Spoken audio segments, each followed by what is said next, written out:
this is not simply an isolated instance. It's the norm. It's a phenomenon that took place in the Industrial Revolution. It's a phenomenon taking place in the Information Revolution. It's a phenomenon of enclosure. And you would think we learned from the last time, but we didn't. And it threatens the commons, the common heritage, common knowledge, common culture that we all thought that we owned. People say, oh, I'm scaremongering, that these fears won't really come true.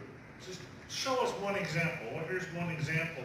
A study of 50 titles. This was from New Zealand literature prior to, I think it's 1880 or something like that, that had been digitized.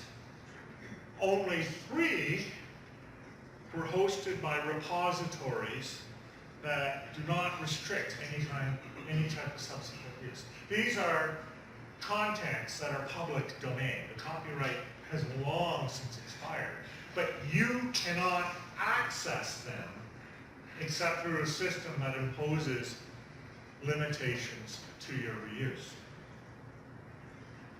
And it's getting worse. Content companies now are building web browsers. This is a promo for the new Amazon web browser. One click and you can be watching the best in pay TV. I love the way it's represented. Watch for $0 with Prime, right? You're supposed to think it's free. But the only reason there's a price there is because episode 1 with one click costs you $2.99, or you can buy the season for $29.99, or maybe you can buy an open access public domain work for, well, who knows how much, right? Content providers, and this is manifest, clear, and well known, do not want people to have free and open access. Newspapers, good example. People got used to having their news for free on the internet, but they've been trying desperately to stop that. And you know, there's almost a sense in which they have no sense of community as they do this. And you might think that that's an extreme case.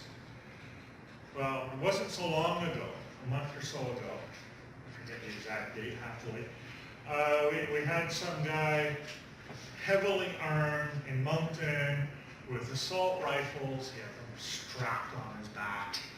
And he went out and started shooting policemen. And so the whole city was locked down. And I was locked down. We were all locked down. City became a ghost town.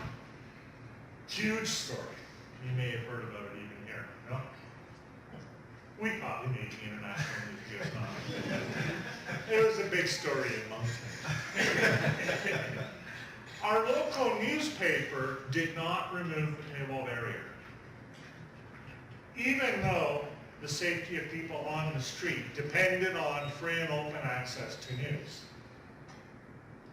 My little alternative, community-based web newspaper, the Moncton Free Press, was the major source of online news during the event. That plus Facebook, plus Reddit, plus the other social networks. Their priorities are not our priorities. And, sad to say, this includes especially universities.